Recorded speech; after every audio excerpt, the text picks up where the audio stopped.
So the topic for this week is understanding the heart, understanding our inner self, our inner core, being able to read ourselves.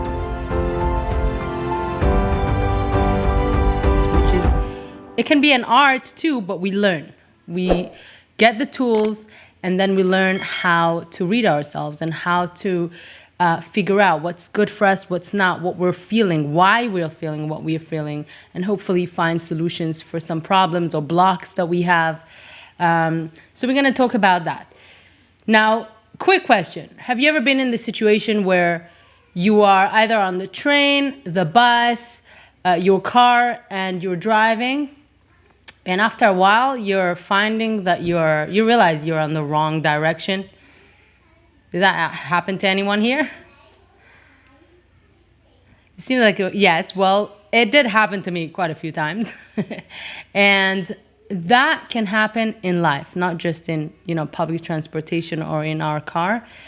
Many times we set up goals, we make plans, but then a setback or a crisis forces us to stop on our tracks, and we suddenly discover that we are first on the wrong train, wrong direction, and second, we don't even know where we're headed. That can happen. So midlife crisis can happen, and people are usually desperate and confused to really find out the answer for the big question that they have, which is, what's my life is about? Why am I here? Why am I doing what I'm doing? What is it? What is it for? And then what they do when they get to these points at their life, they can either quit their job, maybe get divorced as well.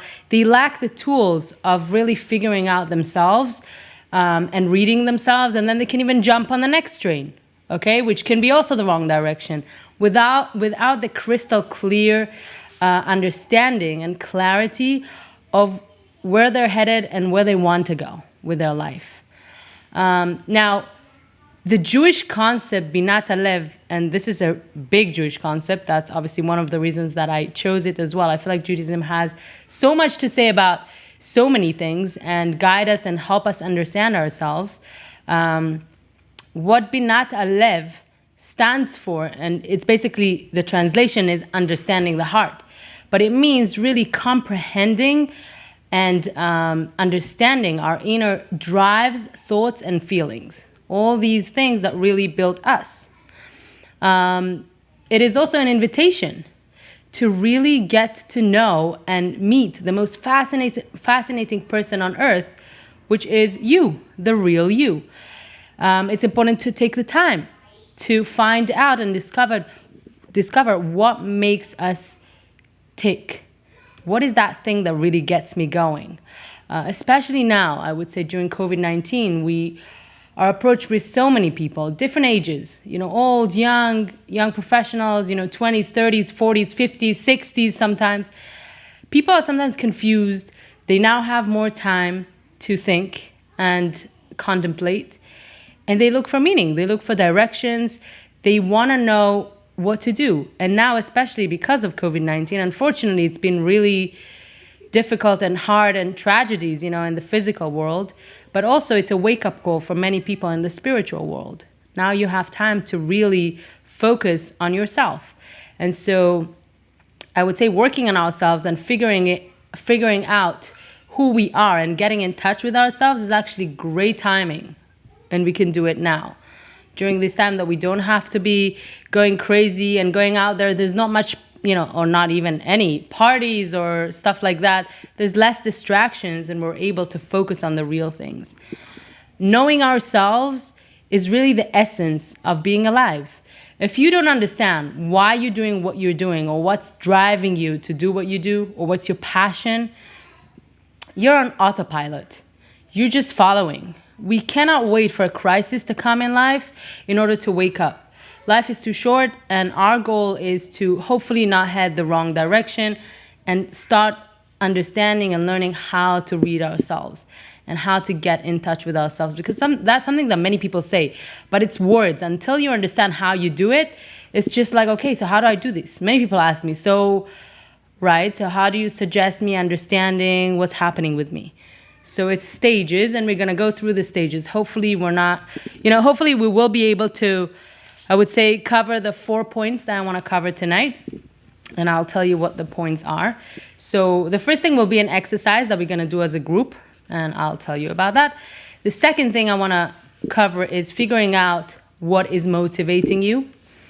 Third thing would be pinpointing your blocks. There are many things that we don't even realize that block us in life from doing things, from advancing ourselves, from growing, and understanding and finding those blocks and learning how to deal with those blocks help you move on. And the next point would be reading our emotions. And the fourth one will be finding our volcano, finding where the point in our kind of like our soul, our body, our brain, that we have a point of conflict, and we'll explain that too. So let's jump to the beginning to getting started with the exercise. So this exercise has 10 questions about life. It may be questions that you've asked yourself or someone asked you before, or it may be questions that you've never asked yourself before. It's like an interview between you and yourself. And when you answer the questions, you need to be very focused, patient with yourself, but also very, very honest.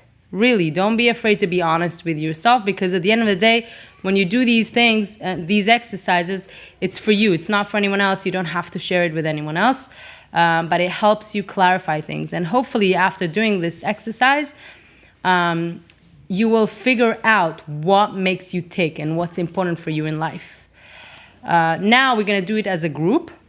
Each question will ask, but bear in mind that answers will be very different from person to person. There's no right or wrong here.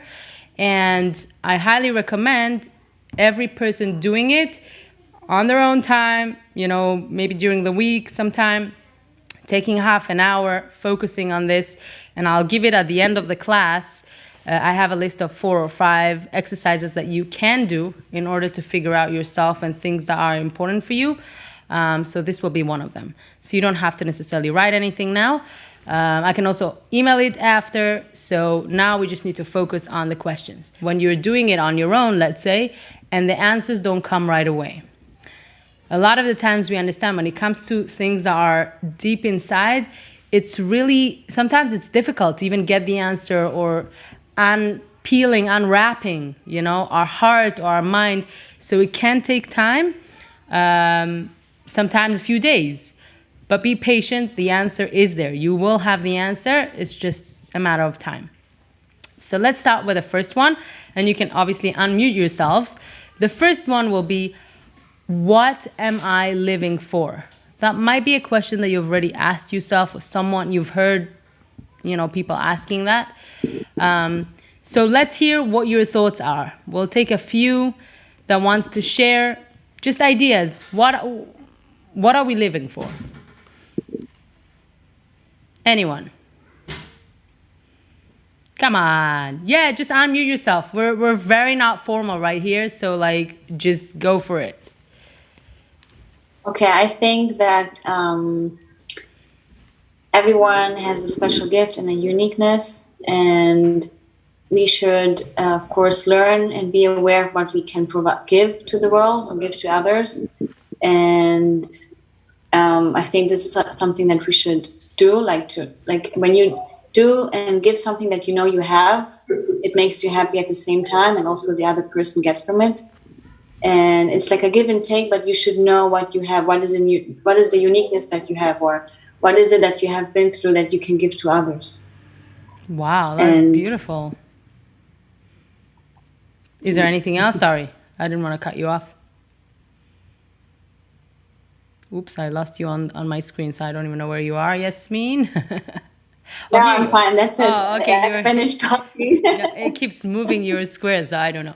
Okay, well, that was beautiful and deep. Thank you so much. Anyone else would like to just share what they think? I think kind of similar to Yasmin. I think that what are we living for? We're living to do the best we can to grow ourselves and to help other people grow and to allow other people to help us grow. And I think that kind of iterative effect just contributes to You can either have a positive impact on the world or have like some negative impacts on the world. And I think that all of us, like our purpose is in whichever way is to have positive impacts on the world and to let the world have positive impacts on us. That's beautiful. Wow. Thank you so much, Becca, for that. Anyone else? Last person to share anything before we move to the next question. Anyone? Okay. So let's move to the next one. The next question will be, what are my primary goals in life? You can think a few seconds and share whatever you would like to share. And again, it can be different things. Different people have different goals.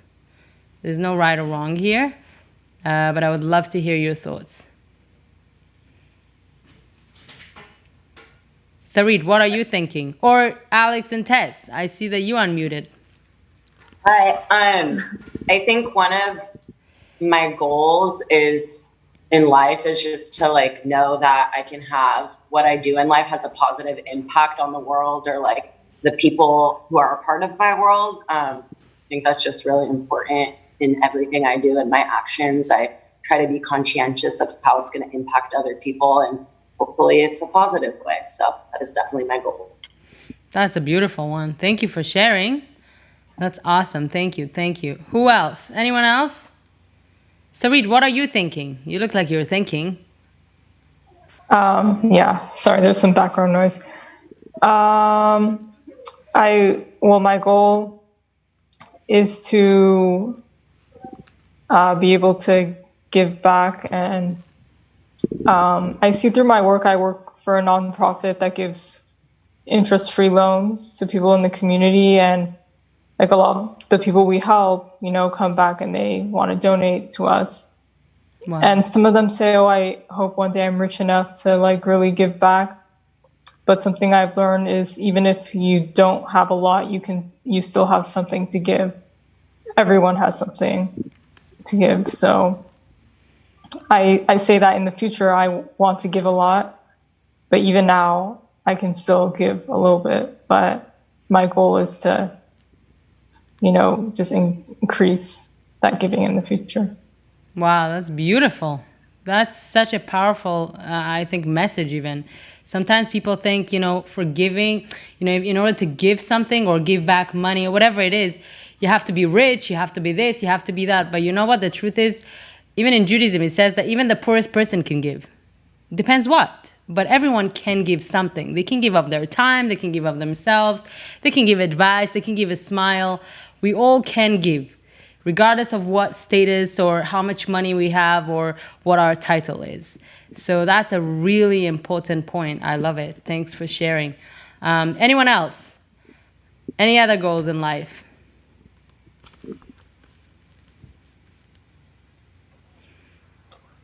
I think a goal in my life is to have a family, to create my own family. I think that's just always been something that meant a lot to me, and I think it's a good goal to have. I don't think it's the only goal that people should have, but I do think it's important, especially for the Jewish people, to be able to carry on our traditions and pass them down. So, wow, that's beautiful. Thanks for sharing. I love that. Kol hakavod. Okay, let's go to the next one. Next question. Why did I choose this career? And the next question after that would be, am I satisfied with it? So people have different answers to this. I hear all the time. But I'd love to hear your answers. What do you think? Why did you choose your career, and are you happy with it? Are you satisfied, or you're like, nah, I need to change direction, I'm not sure, which is totally normal? I can say that I chose my career in marketing at an agency because I wanted to learn a lot really quickly. And I know that in that setting, you do learn a lot really quickly. Right? And I wanted to do a lot of different things and work with a lot of different clients. And I learned a lot. I met a ton of great people, and I didn't love it. I didn't think it was a healthy environment. And I wasn't happy there. And the kind of business model of my agency wasn't set up for really great growth opportunities. So after 2 years, I quit my job. And I was really scared about it because I didn't have another job to go to. And I wanted to go back to school, which was really scary because that's a lot of time, and it's time that's not making money. And I waited for a really long time to do it because I thought it would be frowned upon, or people would look down on me for leaving a job and not going to another one. So right now I'm unemployed and it's really difficult, but I want to do something more meaningful and fulfilling. Wow, I just love it because I feel I feel you on that. Yeah. Good luck to you. Yeah. First, good luck. But second thing, I find that you need to have that courage in order to to know, and in order to do what you feel is right for you. And a lot of the times people find themselves that they're blocked from doing things just because of what other people think or how other people are going to view it. And they're not happy with their status. They're not happy with what they're doing. But because they're afraid of the unknown, they don't take risks. I'm not saying, and I'm not, encouraging taking risks when you don't know if you have real, concrete ground to land on after. But I do believe in being open-minded and understand where you're holding. And if you're not happy, and I think happiness, the inner happiness is so important because it affects everything in life. It affects your relationship, the relationship, between you and spouse, family, whatever it is, colleagues, other people, the way people see you. So if you're not happy, you also don't bring out your inner light outside, and then people perceive you in a different way. You have to make sure that you are satisfied with what you're doing. You're happy. And then, you know what? You get to a point where you don't even care what other people say or, comment, because you're working towards your self-fulfillment and happiness. And I find that that's a really amazing thing to do. So thanks for sharing, Becca. You're brave, and, we all wish you good luck on this chapter, of finding out and, different things in school, of course, especially during this time. So thank you for sharing. Now let's go to the next question. I have here, what is my motivation for doing what I do? So the other one was, why did I choose my career? Now, what is your motivation? I think that my motivation is being able to see the results of it, and being able to see that it's has some sort of a positive impact, even though sometimes it takes a while, or just being able to know that you're either helping someone or helping a cause or helping someone have fun aside, anything like that, just keeps me want to keep on going. And also at the same time, it motivates me because I can see that I'm learning something new each time I do something. Wow, that's beautiful. Thank you for sharing.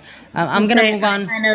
Who is it? Sorry. Oh, Julia. Yes. Kind of almost said something similar to what I was saying, or what I was thinking.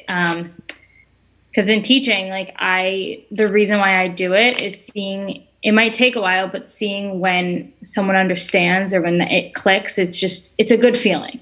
When someone learns something new, you're making a change, and that's what I want. That's why I do what I do.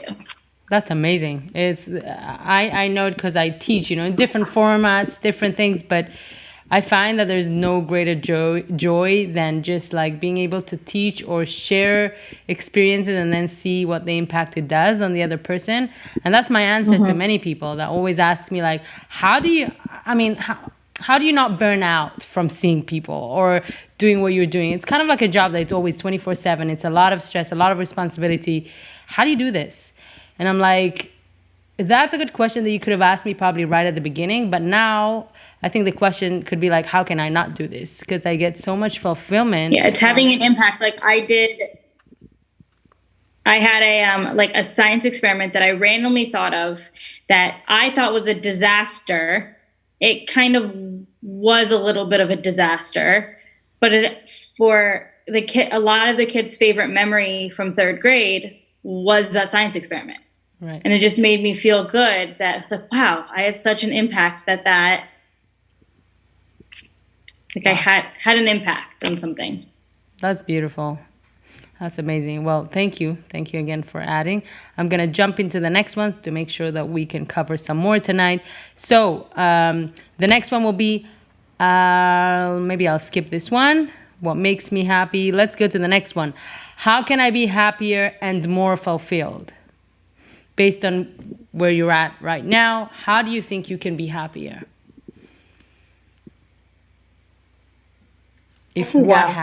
Sorry, who is it? Alex. Alex. Hey, Alex. Yes, go ahead. Yeah, I think definitely with everything going on, I had to reassess my goals, like short-term and long-term. I definitely think that personally, I have found that I get a lot of fulfillment when I feel like I'm reaching goals and reaching towards my goals. And so even with everything in quarantine, like setting things that I would have seen as smaller goals, like reading more or getting outside more. Like I really wasn't getting outside as much, or like going on walks and things like that. And knowing that that is something I can quickly do every day, I feel a lot of accomplishment in that. So I think that setting and reaching goals, no matter what they are, even if they are like small as taking a walk every day, or big like going to graduate school or law school, I think that when you make steps towards that or accomplish those goals, it can feel really fulfilling and make you happy. That's beautiful. Thank you. So that's kind of like, setting those like little steps to make sure you get to these, goals. And those goals don't have to be massive. It could be small steps, like she said. So thank you, Alex, for sharing that. I'll move on to the next one. Is it more important to be rich or to be happy? That's kind of like a question that many people debate and talk about. I would love to hear one or two opinions, and we're going to move on. I think to be happy is more important, because you could have a great job, you could have a great career or whatever, or you could not be happy because you aren't taking time for yourself, or you're not in the right headspace. So I think it's better to be happy than rich. Right. If you don't have happiness, you're not going to enjoy what you have. Thank you. Thank you for that. Anyone else wants to add anything? I don't feel like that's something that can really be compared, though. Like, you can be poor and be happy, you can be rich and be happy. Like, they don't necessarily correlate to one another. I think if your goal is just to be rich and just continually just want more money, that's a whole separate issue. But I don't feel like one is more important than the other. I think it depends on how you deal with this, and if you can be happy with nothing and happy with everything. Well, look, that's the Jewish way of thinking, but like, not everyone have that way of thinking. When you talk to people, and unfortunately, when I talk to many your ages and older, sometimes the answer is wealthy, because that's what's gonna make me that's what's gonna make me happy. So sometimes people have their own way of understanding what's gonna make them happy until they really learn what happiness is. That happiness is a state of mind. It's not, we keep chasing of happiness, but we don't understand that happiness is a state of mind. It's right inside of our head. It's psychological. It's all about what you brainwash yourself to think, and that's how you're gonna feel. So yeah, I mean, that's definitely, it's a great way of thinking. Let's put it this way, Noah. So thank you. I'm glad. I'd like to feel comfortable and not stressed. Comfortable where Obviously. I can pay my bills, and comfortable. I think that, but I agree with you, Noah, that you can't really compare them. I think going off of what Noah was saying, which is completely accurate and was a great way of saying it, is that the only issue that comes from it, Shira, like you were saying, is when people think that being rich will make you happy. So when people equate one to another, that's where there's an issue. And then, in the Jewish way of thinking, you don't equate the two. They're completely separate, like, entities. So, one doesn't bring the other and one doesn't take away from the other. It's when you think that one will bring the other that it becomes a problem.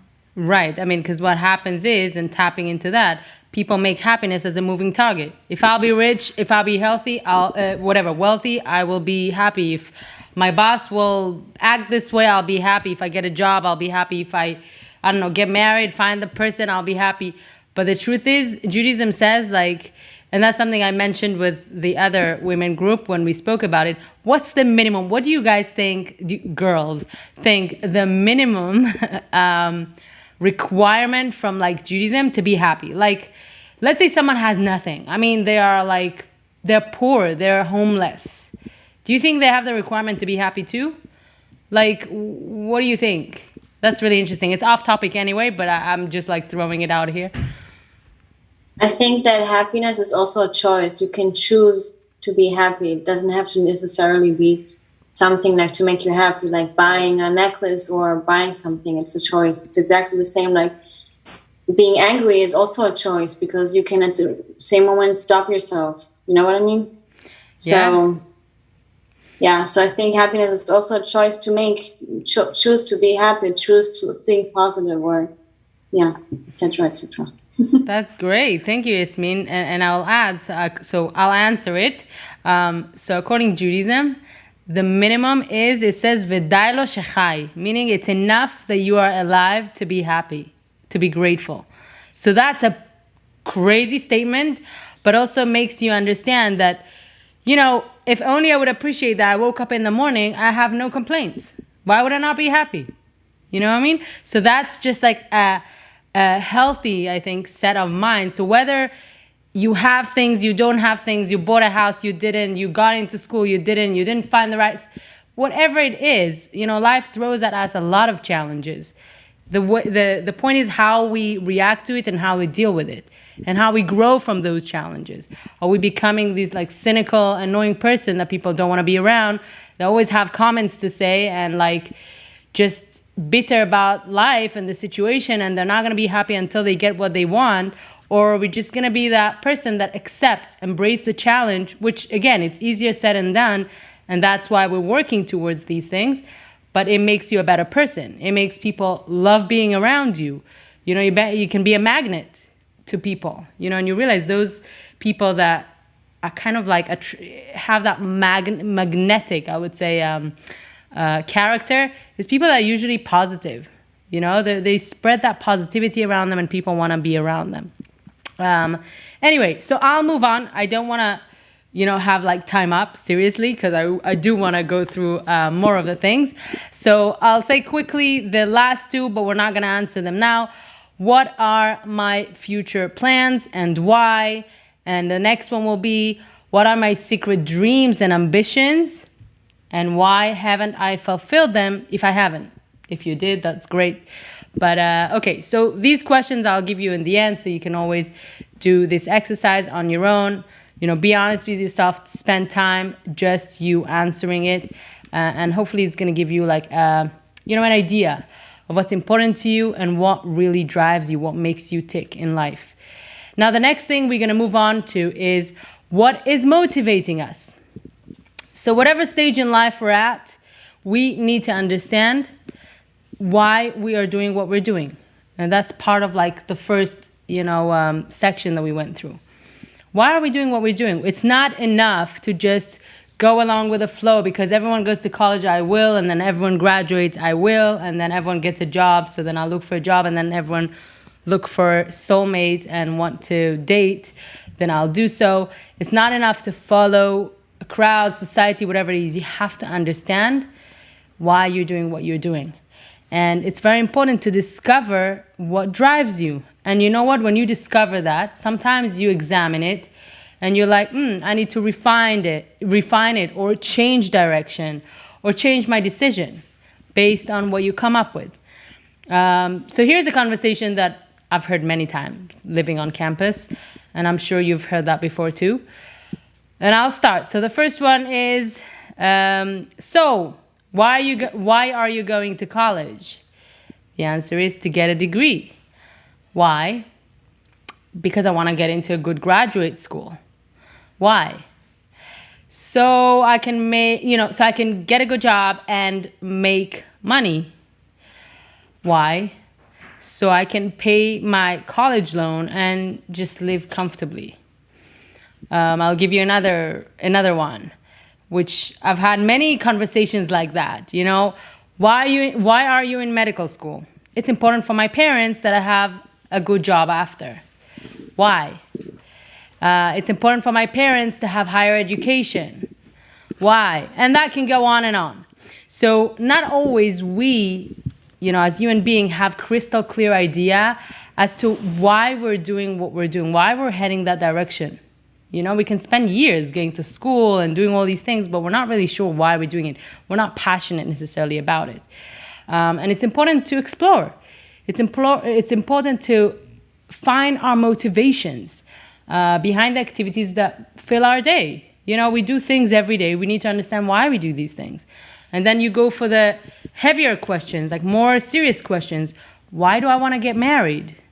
Why do I want to invest in myself and grow? Why do I want to have children? And the list is endless. There's so many questions.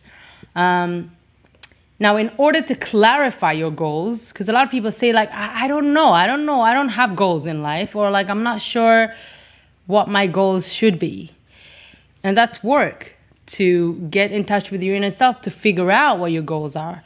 But what we learn is that in order to clarify your goals, you need to understand your motivations first.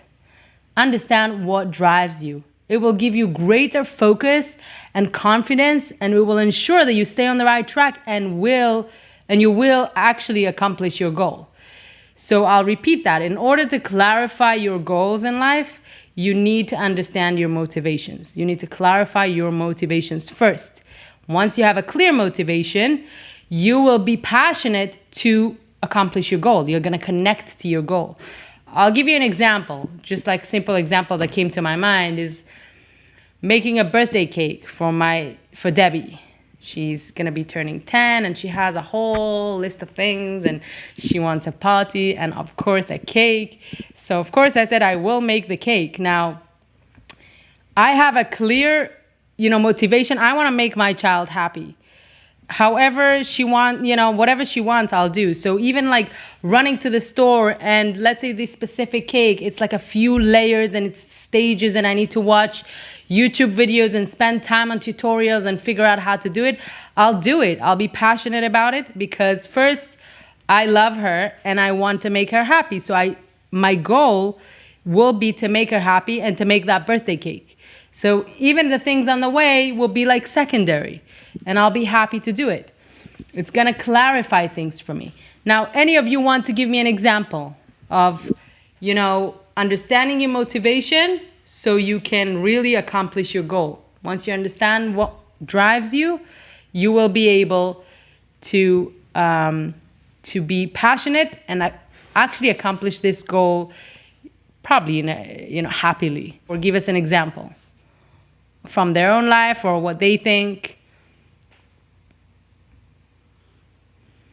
Anyone? Or it's something you want to think about? I'll let you think. Maybe we'll get to it after. Okay? So it's really important for me before I move on to blocks that we get it clear. In order to clarify your goals in life, which most of the people want to figure out their goals and what am I supposed to be aiming for, you need to understand your motivations. You need to go back to the other exercise, figure out what drives you first, and then it will give you focus and confidence and make sure that you are actually on the right track and accomplishing your goals. Okay, so with that, I'm going to move on to the next one. I see that it's 9:25. Are you guys okay if we are overtime? Because I see that we started a bit late and we're going to be late. If any of you needs to leave, that's fine. I mean, I'm just going to keep going until, hopefully we reach the end. Shouldn't be too long. If you get too tired, that's fine. I totally understand. You can just leave and then see the recording after. So the next thing would be pinpoint your blocks. Now, sometimes, and then we know it, I think most people experience this, we will find that it's hard for us to achieve a goal. Let's say you set up a goal for yourself and it's super hard to achieve it for whatever reason. the next step would be for you to try to figure out, obviously, what's holding you back from reaching your goal. If you don't confront the root of the problem either will get bigger or you'll never have a solution. And we say in Hebrew, in Judaism, that recognizing a problem, recognizing, let's say, that I have a problem, it's halfway to the solution. Because then hopefully I would want to work on myself to figure it out, to fix it. But if I don't recognize, and many people walk around thinking they're totally perfect and they don't have problems, then they'll never work on themselves. They'll never get to the solution. They'll never fix themselves. Many times people feel weighed down with the challenges and the frustrations of life. And the first crucial step to do in order to tackle it is getting in touch with ourselves. And what does it mean? Being aware of the problem. So we need to figure out what is the problem. So when you find that you are in that situation and you're not sure what's the problem, but you're not moving forward, you're stuck, what I suggest is you take a pen and a paper. By the way, pen and a paper is so popular when it comes to personal growth. You just write down a lot of things. And I'm very into actually physically writing. It's not the same as typing, but people can argue on that. So you take a pen and a paper and you literally write down in capital, what is bothering me? That's the first thing. And what's blocking me? It's the what question. What's bothering me? What's blocking me? And then you spend time thinking. You can write 10 answers. It could be 10 things that hopefully will lead you to the root of the problem. Sometimes the problem is something that happened many, years ago even. And it's going to take time to go deep down and find it. But hopefully over time, and that's what you do in therapy, to really try and find out what happened or what's there that are blocking you from moving on, from reaching your goals. Now, once you have, let's say, hopefully a few replies, a few answers to the whys, then you can hopefully objectively look at it and start thinking of solutions. Okay, so here is the problem. Here I identify one problem. How do I solve it? Knowing myself, how can I do this? And again, sometimes it can take you time to do that, or you'll need to speak to someone that you trust, whether it's a mentor or a friend or a therapist, to figure out even the problems. Sometimes people are like, I don't know, I've been thinking for so long, I'm not sure what the problem is. So then you need to speak to someone that can help you, maybe think out of the box, and they can direct your thinking to the places that you haven't been yet. And we say that sometimes by taking it out on a paper, right, and writing it down, can help you clarify now and recognize the problem. So once you recognize the problem, it's hopefully going to be easier for you to start looking for solutions. You're already on the right track by figuring out your problem. Now, and like we said, it's going to be nice to, let's say, okay, so some people say, I wrote the questions and my problems, but I can't seem to come to a conclusion what the solution will be. It's beyond me. I don't know how to do this. So then that can happen too. And that's why we say, in dating, we said you have a team. So whether, again, it's your mentor, it's a close person that you can trust, or a therapist that can really help you. You bring the paper, you say what you're up to, and they can help you think out of the box and think of solutions of how to overcome and how to solve that problem.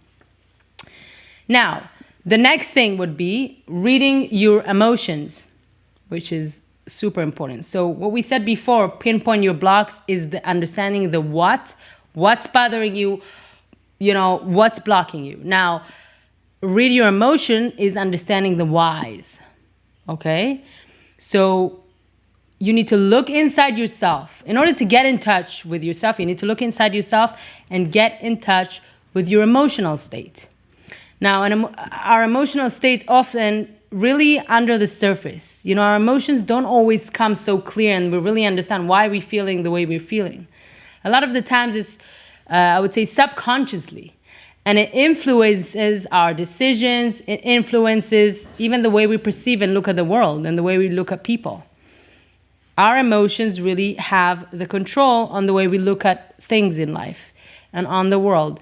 So by hopefully, bringing it out to the surface, but it's called looking inside and reading inside how we feel, that helps us examine it more objectively and hopefully get to some kind of understanding why we're feeling what we're feeling. So I'll give you an example. You ask yourself, am I happy?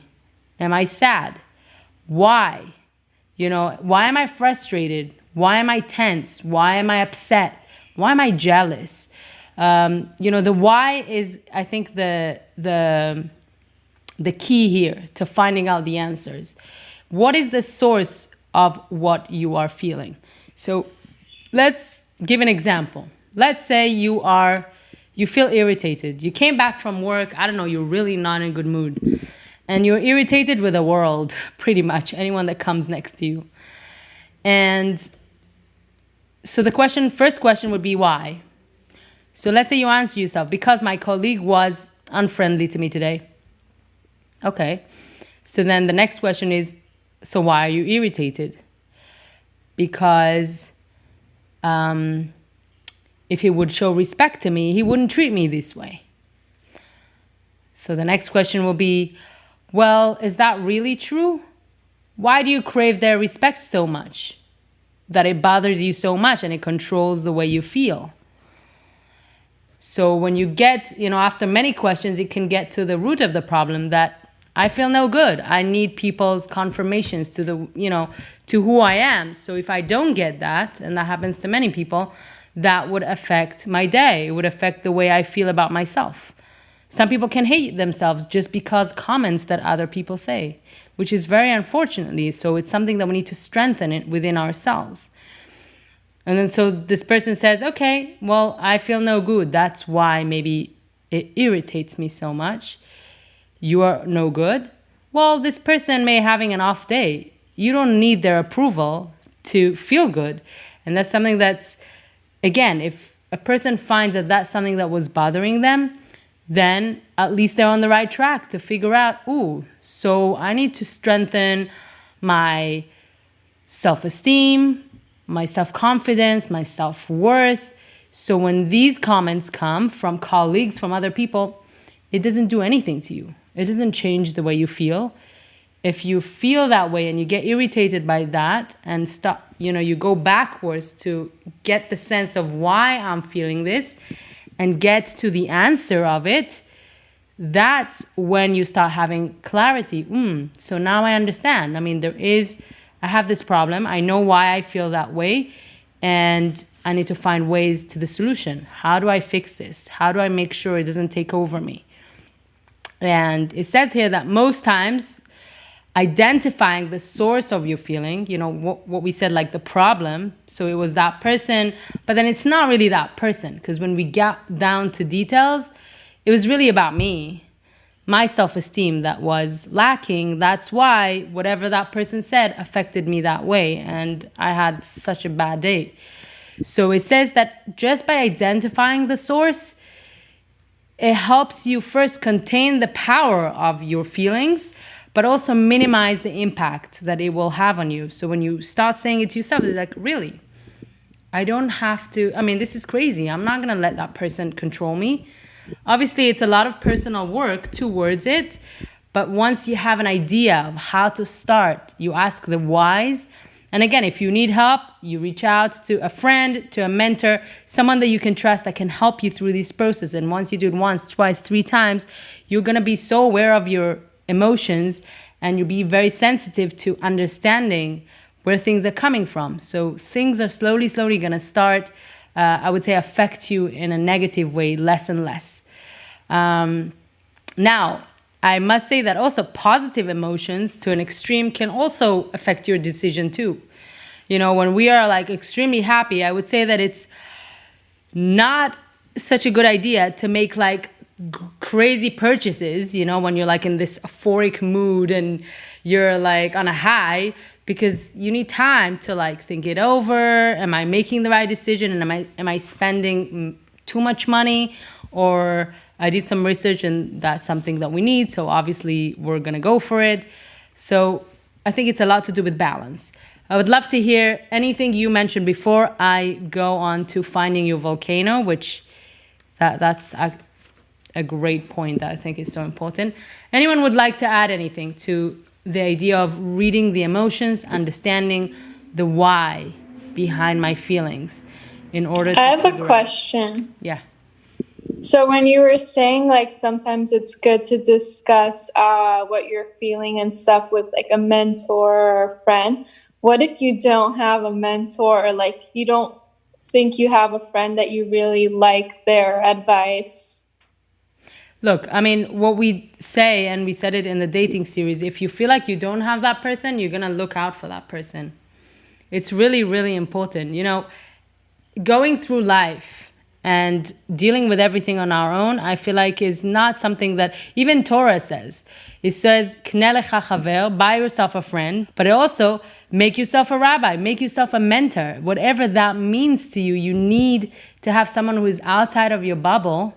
And when I say bubble, I mean like outside of, you know, where you live with your friends, that knows you, but yet doesn't have an agenda. Do you get what I'm saying? So when they give you an advice, it's not because they're going to get, you know, they're going to have a benefit from it or whatever. They're really having you in the top of their priority. And if someone says, I don't have that, you know what?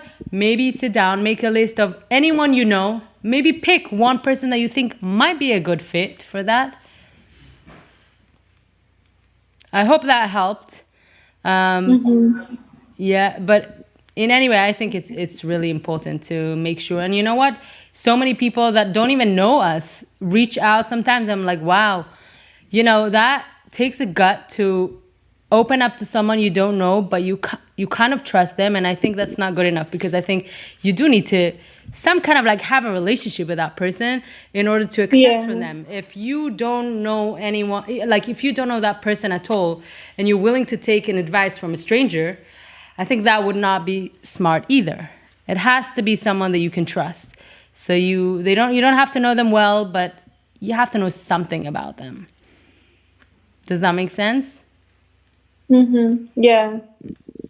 Okay. So hopefully, you know, that person will come up. But again, I promise you, once you write down all the people you know, and I've had it with some people that told me, well, I'm not sure. I don't know. I don't have. And then the next day or two or week later, I mean, I get phone calls from them. And I'm like, oh, so you picked me. That's not a bad idea. I mean, I'm fine. I'm happy to be here for you.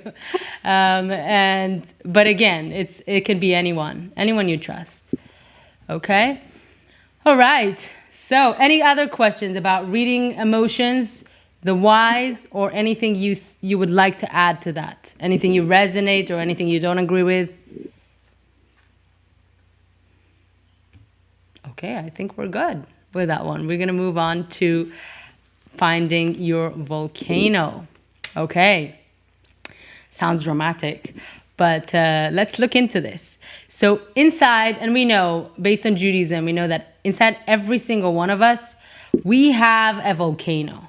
We have conflicting drives and wishes and accomplishments that don't always go together. I want this and I want that, and it doesn't always go together. I mean, I can't have everything.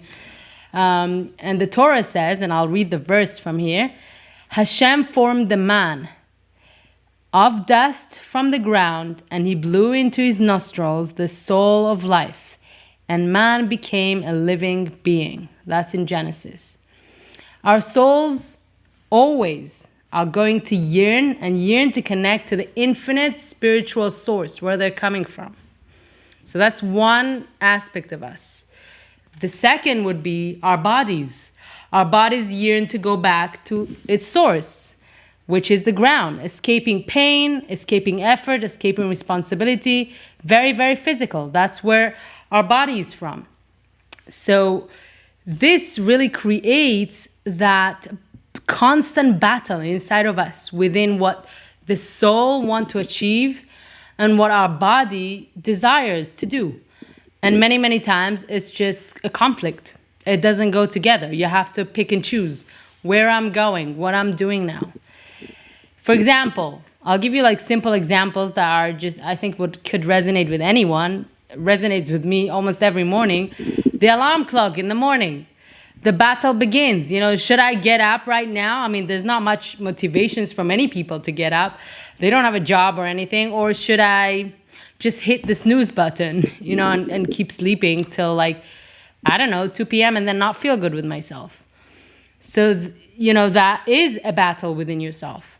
The next one will be, let's say, do you bite your tongue and hold back from anger that will lead you to kind of like, I would say, let your guard out and just throw out these hurtful words towards, you know, a friend or someone? Or would you think before you do that? That's a battle. You know, it's hard. It's not, and we say it, but we use the word battle because battle, it means it's really a war. It's hard. It's like, yes or no, what do I do? At these points, that's where your volcanoes are. That's where the conflict is. When you find that you're asking yourself, do I do this or do I do that? Yes or no? And now to win this battle, you have to find your volcano. So once you figure out your volcano, you need to find first the point of conflict between your body and your soul. What the body wants, what the soul wants to accomplish. Without pinpointing that, I would say, volcano of yours, you don't have the chance of fighting the drives in your, you know, in your inner self because you're not identifying them. So you can make a decision based on what you feel today and then tomorrow and then regret. You're not sure what you're heading to. So once you clarify and pinpoint what the point that I have, and it's also called free will, which I'll bring in. I don't want to kind of like confuse you with many terms right now. But bottom line, when we have a point of conflict and we're trying to identify whether it's my body or it's my soul, I got to ask myself at that point, is it my body talking? Is it like this physical thing that I want to do? Or it's really like the goal that I have or my spiritual sense or whatever it is that you call it, that's not the physical thing, that it's your spiritual. So you can always identify whether it's my body talking or my soul, whether it's my soul, you know, what my soul is trying to achieve. And that's exactly where your free will is. So I'll give you an example of free will, of a battle, you know, and again, the volcanoes in each person are completely different. Some people, and I'll give you an example. For example, kosher restaurant versus non-kosher restaurant. For some people, there's no even battle. They don't even know anything about kosher. So like for them, there's no battle. They'll walk into anything. As long as they like the food, they're fine with it. And that's okay. So their battle is in a complete different place. Now, for someone else, the battle could be, I have an option to get lunch right now from this restaurant, which is kosher. I don't majorly like the food, but it's good food. Or the non-kosher restaurant that there is one specific thing that I love there. So now they have, and they know about kosher. So now where their free will is exactly there. What do I do? Do I walk into this one or do I walk into that one? And whatever their decision is, it's based on, did I listen to my body or did I listen to my soul? Did I do the right thing? So the body will obviously drive them to do what feels good, what tastes good necessarily. It's not thinking of long term, but their soul would obviously yearn to that spiritual thing, to the right thing, to that whatever, kosher place. And again, I mean, that this kind of battle, volcano, doesn't apply to everyone because everyone is in a different stage and different level. So like I said, for some people it talks to, some people tell me even, you know, that used to be a battle for me when I started learning about it. Now it's not even a battle. I automatically know I'm going just for the kosher and it's not a thing. So they managed to work on that, on themselves, and their battle keeps moving to different places. We're always constantly working on having harmony within ourselves, our body and our soul together, having that kind of like inner peace. And when you do the right thing, your soul is happy and your body will be satisfied. So that's pretty much what I wanted to mention about the volcano. And again, when we identify that point of conflict, that volcano within us, it will hopefully help us, like we say, make the right decision based on the right things, the right intentions. Anyone has a question about that? Before we move to the exercises, I see that it's 9:45, and the exercises shouldn't take too long. I'm going to give it to you just to hopefully do during the week for those who are interested. And I think anyone who wants to follow up after based on their answers, I totally recommend, and I'm available for you. It's important, and I think this topic is super important to kind of like understand. It takes time to work on it. Obviously, it's not one day that you learn how to read when kids are in school, and I have Batsheva that started learning how to read, and it takes a whole year. Or a child starts walking, it takes a long time. So, kal vachomer, it's also when we are talking about ourselves, which is a complex thing, feelings, emotions, drives. These words are like, it's not something tangible, that you can touch. It's much harder. So it needs much more thought and introspection, but it's possible. And people who work on themselves can see the progress, and they're like, wow, this is incredible. I feel different. I feel like a different person. I'm much happier. I'm much more, I feel wholesome. I feel good with myself. So that is really what I wanted to cover this week. I'm glad that I did actually the whole 4 points that we spoke about today. Let me just summarize it real quick. And if you have any questions, please jump in. So the first thing was, the topic was obviously Binat Halev, understanding the heart, understanding, comprehending that drives our feelings, behind everything we do. And then we had this exercise that can help us define things in life and hopefully make us realize what makes us tick, what drives us. Then we went to what is motivating us, the why behind everything. Why do I do what I'm doing? Then we went to pinpointing our blocks. People have blocks at different points in life, and it's understanding the what. What's bothering me? What's blocking me? And sometimes it's going to take time to figure out what is it that's blocking you. But hopefully after a while, or speaking with someone, or kind of really focusing on that and trying to get to the root, hopefully you could do it yourself too. The next thing would be reading your emotions, reading the why behind everything. Why do I feel that way? It's not what do I feel, it's why do I feel that way? Why am I irritated? Why do I let this person take over my life? And so on and so forth. And the next one would be finding your volcano.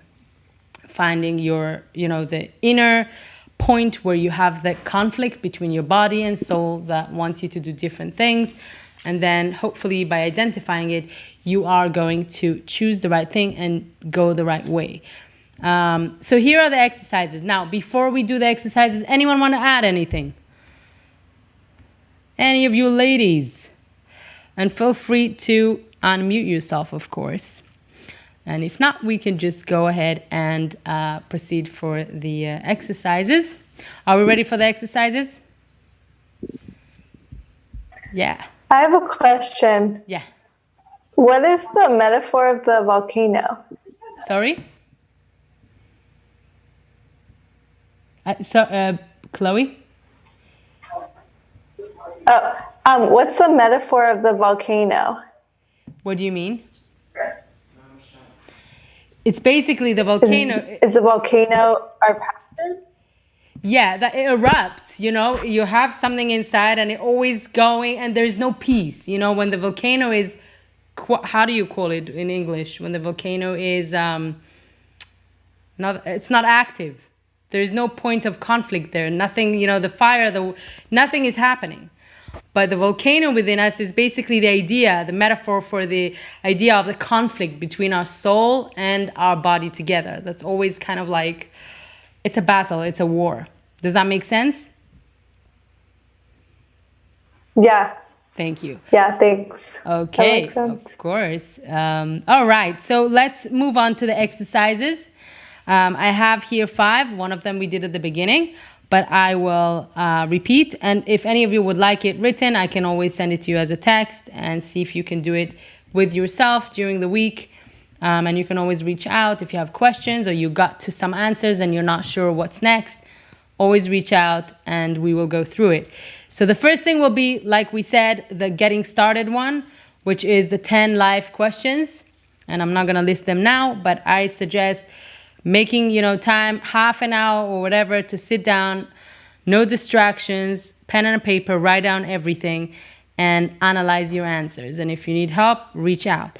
The next thing would be examine your motivations behind what we do every day. So just make a list of the activities that you do and what motivates you to do what you're doing. The next thing would be number 3. If you're stuck at a certain area, you need to articulate your block, like we said before.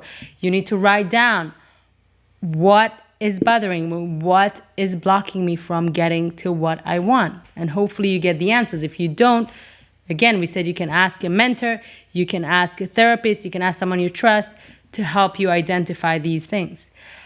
Number 4, next time you're feeling a strong emotion, look inside and read your emotion. Understand why you are feeling that way.